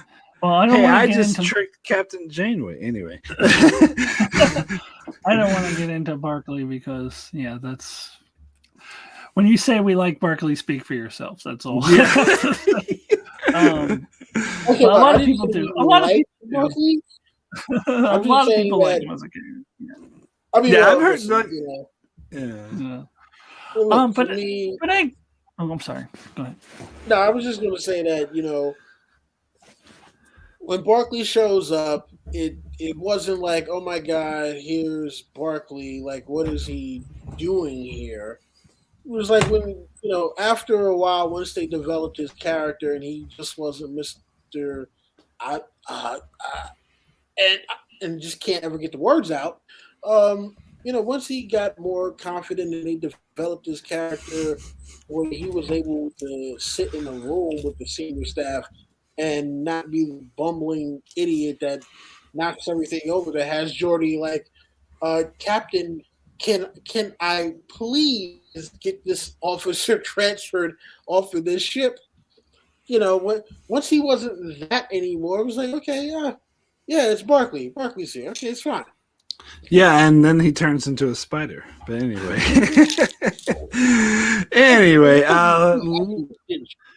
But I just wanted to add to what Don was saying. Cool, his overall point that there is a way to develop the senior staff without stepping on the toes of the lower decks. Absolutely, you can do that. Yeah, but I agree. But I would argue that they did do some of that in season 2. I think with Freeman, particularly, they did. So I'm actually agreeing that there is a way to do it, and I think they have done it. So I think they just continue. But I do feel like if they do way more than what they, because I think what they did this season, particularly you mentioned Billups, that's another great example. I think what they're doing, that's good. More of that. But don't go too much into them, because then I think it would distract. So yeah. Anyway, let's go ahead and what I want to talk about now. Funniest moments. What were some of those? Yeah, close this out with what were some of the funniest moments of the season. I want to start by saying when Tindy tells Mariner to act like a pirate, and she's like, "Army!" Like, I lost my shit on that one. Even though the episode overall I was not huge into, but that was hilarious. I knew that as soon as the words came out of Tindy's mouth, act like a pirate, I knew exactly what Mariner was going to do, but it was still hilarious. With that one, but also, Packlids, even though as much as I can't stand the Packlids, it's like, I'm Captain Janeway. Like, oh my God. Yeah, as much as that was just cringy, it was actually funny. But I want to hate the Packlids even more, but sometimes you just have to laugh. Norman took yes, mine. You go. No, you go. Norman put mine in the chat, what I was about to say. That was one of the single most funniest gags that they've done on the show with a crank call to Armis, because that episode deserves to be mocked. Armis deserves to be mocked. So, I mean, I don't even want to stop and think about how impractical it would be that they know who Armis is and they can call him. It doesn't matter, because that was like the funniest thing I've ever seen. Yeah, no, I think that's probably might be the funniest moment of the entire show. Like, I just lost my shit. And maybe some of the non-Trek fans or people who are less familiar with Trek didn't appreciate that, because it was really, really geared towards the Star Trek nerds. But that's why I loved it so much. And I can understand people not knowing who Armis was, so like, why is this supposed to be funny? But it's hilarious if you've seen the episode where it's like, oh, I'm evil. And then they prank call and it's like, who's that? Oh, don't touch my stuff. I'm evil. I'm going to kill you. It's funny. Like, before, like, they even called him, he was like sitting there, oh, I wish I had someone to torture.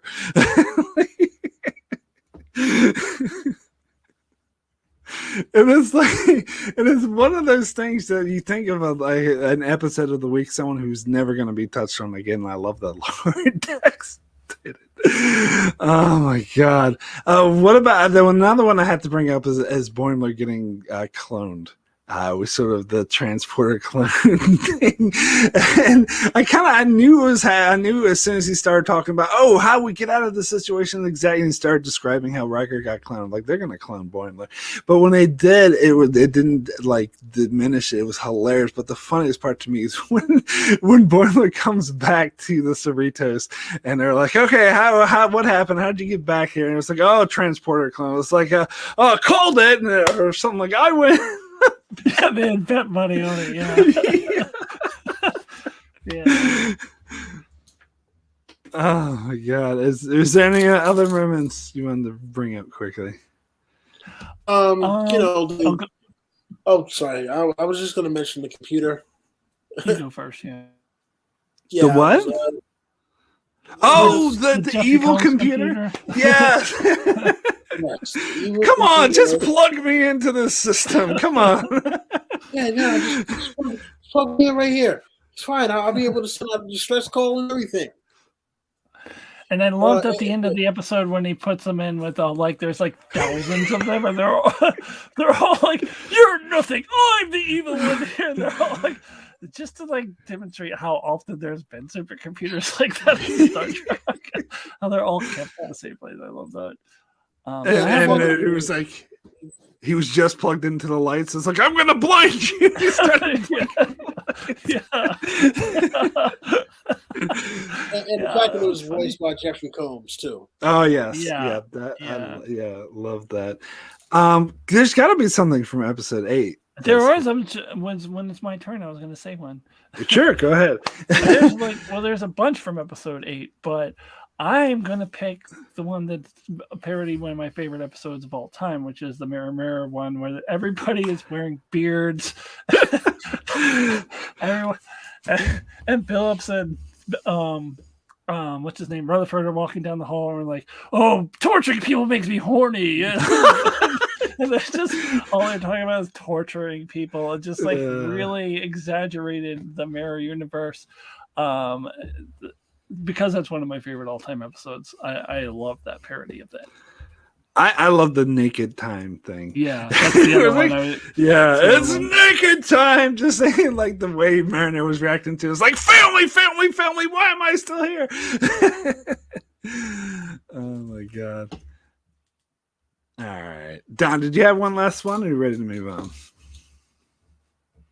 No, you're good. Okay, cool. So let's finally end this discussion on favorite and least favorite episodes of the season. I guess. Well, let's start with favorite. What was everyone's favorite episode? Alyssa, I guess we'll start with you. What was your favorite episode this season? Yeah, I'm not good at Oh, I do remember the episode title. I Excretus, episode 8. Yes. Do you want to get into why? Oh, I thought we were just saying our favorite episode. Oh, yeah, you can get into doing why. A quick round robin. Because it was what I want out of a Lower Decks episode.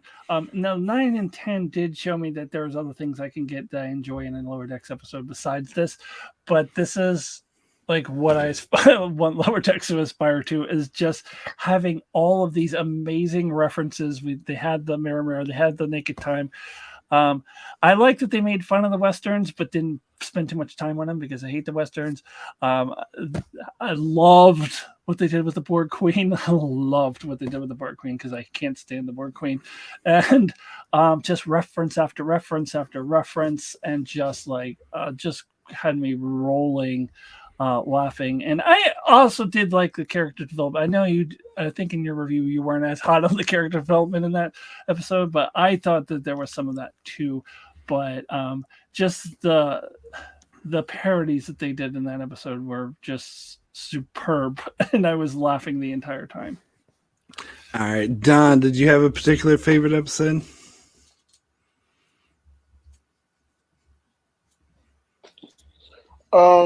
Yeah, so I'm thinking,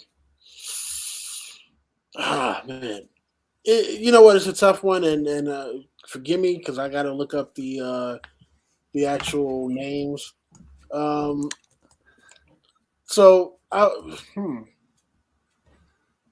know what? As much as I hate the Packlets, I'm gonna have to go with where's Douche, whatever the episode 9 was. Oh yeah, where's Douche? Yeah, where's Douche? Because you know what, I love the whole Klingon interaction. Even though I was kind of confused as to why that particular Klingon captain hated the Federation so much, because shouldn't this be the point after the Dominion War and also after the destruction? No, maybe before the destruction of Romulus, but after the Dominion War, when they should, the Federation and the Klingons should be super cool right now. So I'm not exactly sure why that Klingon captain was trying to cause so much problems. But that's what it was. But like I said, other than the Packlet stuff, because it was just like it's the freaking Packlids. I really like the episode a lot, because it does have elements of the original series, the movies especially. Undiscovered Country kind of comes to mind a little bit with this episode, and yeah, I mean, like that was definitely something that had me like, okay, I think they might be finally, if they can keep up this level of quality, then I think they might hit their stride and be able to be able to coast from here. As long as they can keep up the level of quality and do something about those damn backlets. So, Oh. go ahead. Can I just respond to what you said Yeah, about sure, the Klingon captain? Yeah, I think it was pretty clear that he is a rogue Klingon captain. He's not in line with the High Council. He was like, No. "Fuck the High Council! Like the High Council's going wrong." So the High Council, the Klingon government, is very much in line with the Federation, but this particular individual does not like that the government is in line with the Federation. Yeah, so that's why when the Boimler Klingon or whatever, when he took over, his first thing was to go back to the High Council and tell them about what this guy was doing, because they wouldn't be pleased about it. He thinks the Klingons are being weak by aligning with the Federation. Is what I got. Which sounds, it sounds a lot like Duras. Yeah, like Duras. Yeah. But the whole having a rogue Klingon captain thing reminded me, maybe this is an unfair comparison, but it reminded me of the Klingon captain from Star Trek V. He was just wanted to kill Kirk for no good reason. Oh, what a great warrior. Anyway, I think so. In the chat, Norman says favorite episodes 2, 7, and 9, and which is close, really close to what I think, because I'm really stuck between episode 2 and 7. But I think I'm gonna have to go with episode 7, which is Where Pleasant Fountains Lie. So this is the one that had two plots. It had the one, and it's funny because this is a Boimler Mariner split, which and the Tendi and Rutherford split, which usually I'm not a fan of, but I actually thought the way they handled it was really well, because the Rutherford storyline was really about Billups. It wasn't really about Rutherford and Tendi, although they had their little side part of it. But it's the one where they had the Jeffrey Combs evil computer, which I loved, and I also loved the character development in that episode between Mariner and Boimler. And this is what it like subverted the expectations of, instead of Mariner always being the right one who wins and knows how to do everything, this time it was Boimler and Mariner just needed more faith in him. And he actually used the fact that she wouldn't trust him in order to fool the computer. And you've been boinged. Like I absolutely loved it. I thought it was great character development for him. And then developing Billups more, having this whole love the concept of having a Renaissance fair planet where they all dress up and like and like call everything dragon breath instead of plasma. And I love how like Rutherford started doing it, and Billups like, don't do that. and the whole trick for her, to try to get him laid was kind of funny. So for me, this blend, because episode 8 was hilarious and episode 10 was a great like serious drama, but for me this was like the perfect blend. This is kind of what I want out of Lower Decks. But anyway, I love that we each picked a different episode. That's cool. Yes. Absolutely. So worst episodes, I think I'm like boomerang. So I'm going to start with my least favorite episode of the season for me was episode 4, Mugutu Gumato. Because to me, this is the one with the beasts on that planet. And this had a very, very sitcom plot that had Mariner portrayed as a Wesley Crusher character. They're reverting to this Wesley Crusher type depiction of Mariner, where she beats Rutherford in the fight. But anyway, I'm not going to talk about that. But then the whole sitcom plot about, they think that she's actually a spy or whatever, and Rutherford and Boimler are like cowering or whatever, and then they have that one like animal expert come up and be like, and die immediately. Like, I didn't really see the point of any of that, and I just thought like it wasn't a terrible episode, but to me it was definitely the weakest part of the season. Anyway, Don, what was your least favorite episode of the season? Least favorite episode.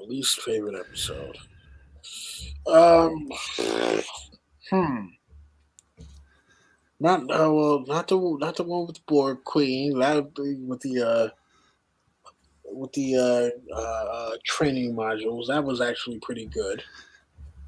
You know what? I'm gonna say the Spy Humongous.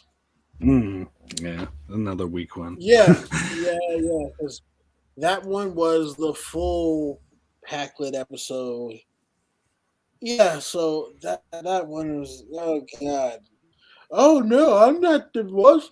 I don't have to be there.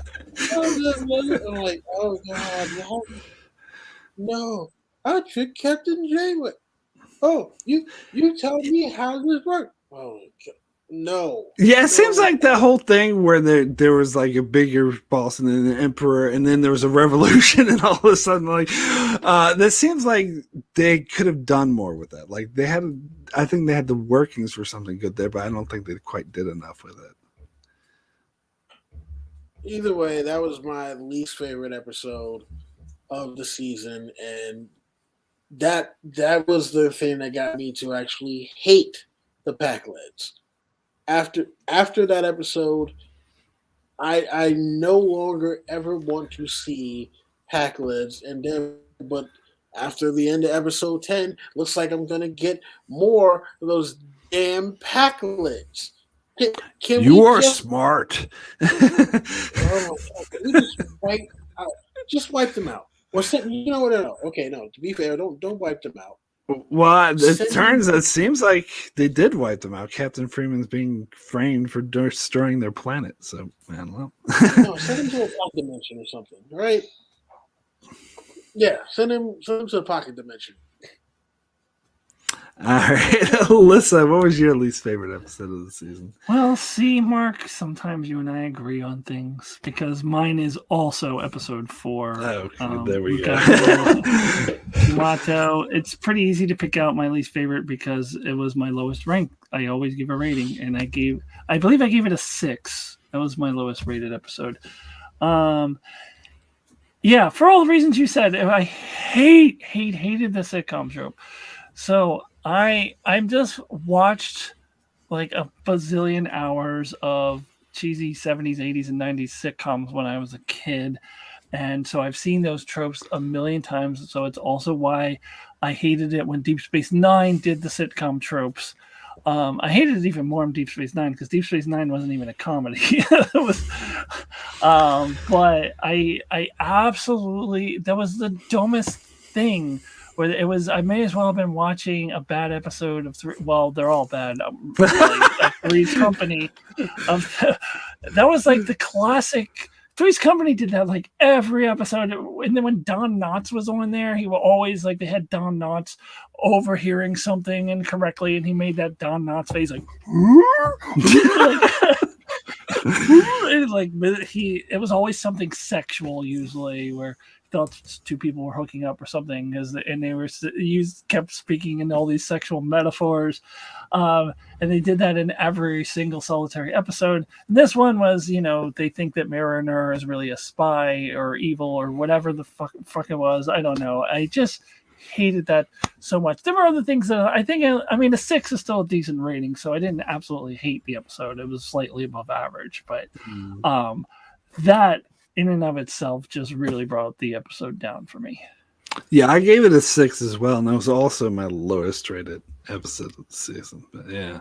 I mean, just goes to show that even like this shows the quality of the season. That even its weakest point was not absolutely terrible because you still got some of those good character interactions in that episode. What was Boimler? I can't even remember what Boimler was doing in that episode. In the Mugato? Yeah. Episode? Well, that was him and Rutherford were the ones. Oh, that's right. But what was Tendi doing? Tendi that may have been the one where she was chasing down people. Yeah, that's right. Yeah, and I actually I think that made it more of a 6 than lower because I hated the Boimler plot. So I actually didn't mind the Tendi plot. It wasn't amazing, but I didn't mind that plot as much as I did the sitcom thing. Oh, one last thing I gotta mention is Dr. Tana going into the box like they think they wanted this elaborate thing, and they're like, "No, I don't even want that." Thursday goes into the box. I love when they do these cat jokes. Anyway, okay, so I think that is good for our discussion. I want to thank everyone for joining. Last thing, I am going to put you on the spot. Rating 1 through 10, what would you rate season 2 of Lower Decks overall? Don! What do you want to give? I knew you were going to come to me first. So overall, on a scale of 1 to 10, I will say that season 2 is an 8. So it was very good. Obviously, still some room for improvement, but I think a solid 8. I can go with and be happy on this episode, on this season, not episode. Alyssa?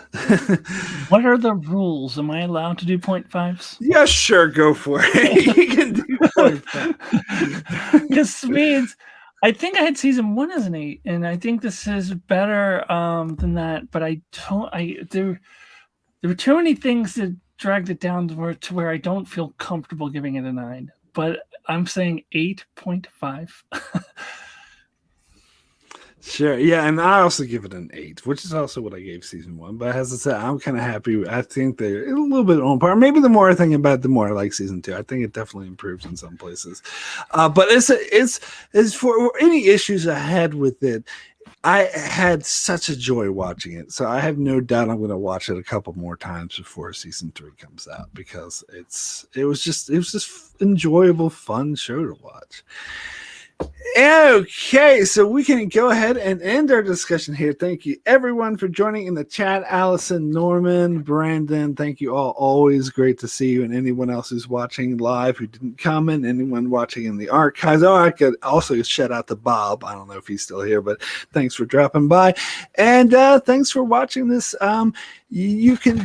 Oh, wait, before I talk about me, let's talk about these other people. Don, where can people find you, and what are you up to?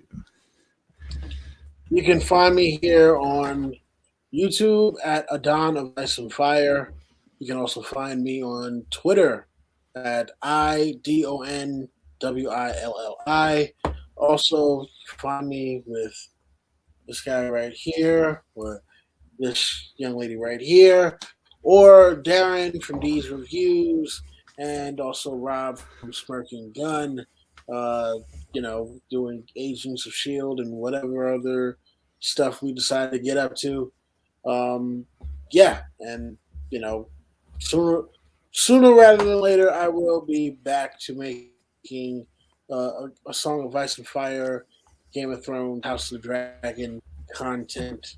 So be on the lookout if you are subscribed, and if you're not, where the hell have you been? Well, where the hell have you been, Don? It's been such a long time anyway since you released the video on our channel. It's been a long time getting from here. Yes. It's been a long road. Sorry. Yeah, it's been a long road. But your time is finally here, Don. Anyway, are you gonna do any House of the Dragon videos before the show's released, or are you still debating? Yeah, I'm gonna do them before the show's released. Okay. Yeah. Cool. All right. And Alyssa, where can people find you? You may find me here on YouTube at Alyssa Jeans Reviews. I am dropping new videos every single Friday. This week I dropped 4. I did, in addition to my Lower Decks episode 10 review, I dropped my overall season review for What If, which basically is me ranking the episodes more than reviewing it. And then I did a video where I read some transphobic comments that I got and kind of debunked them. And then I did a spontaneous review on Squid Game, which I loved. And the first part of that is spoiler free in case you haven't seen it. And then next week I am continuing my monthly series of Unpopular Opinion, where I will talk about the thing that only Mark and I are the only ones in the universe who think that this is true, that season 3 is better than season 1. So that is my Unpopular Opinion video coming up. As far as Star Trek goes, I think I'm going to skip Prodigy as far as weekly reviews. If Mark wants to do a discussion on it, I may join him for that, but I probably am going to do Discovery. I haven't definitely decided yet, but it probably will do weekly Discovery reviews. So I got tons of stuff. I'm ranking all my favorite and least favorite of Next Generation, TOS, DS9. So please check out all of that on my channel. Please come find me. And if you're finding me for the first time, my name's Mark. My channel is Enchantment of Eternity. And Norman asks, are you going to do Prodigy? And the answer for me is yes. I will be covering Prodigy Weekly and Discovery Weekly when it comes out. It means I'll have less time for other videos, but oh well, you know, gotta stick to my Star Trek obsession. But anyway, doing covering Star Wars, the Clone Wars. I finished my Better Call Saul coverage. I was going to start covering Star Trek the original series, but I'm actually going to put that off a couple of months because I got too much other shit going on. So eventually I get to the original series. I've been putting that off forever because there's only so much cheesy William Shatner you can take, but eventually I'm going to get into it. And I'm also going to be doing, like, I have this series, A Perfect Episode, which I've been putting a lot of effort in. I only have one video in the series so far. Every month I'll talk about a different one of my favorite episodes from a non-Star Trek show that I love, that I think needs to be more highlighted. And like Alyssa, I'm going to be talking about Westworld Season 3 as well, which no one else appreciated, because I'm going to highlight that as a perfect episode of Westworld, where most people are like, oh, Season 1. But no, I think Season 3 was better. But anyway, so I'll also be talking about that on my channel. So be sure to check that out and check out these guys. And thank you so much for joining, and we'll see you later.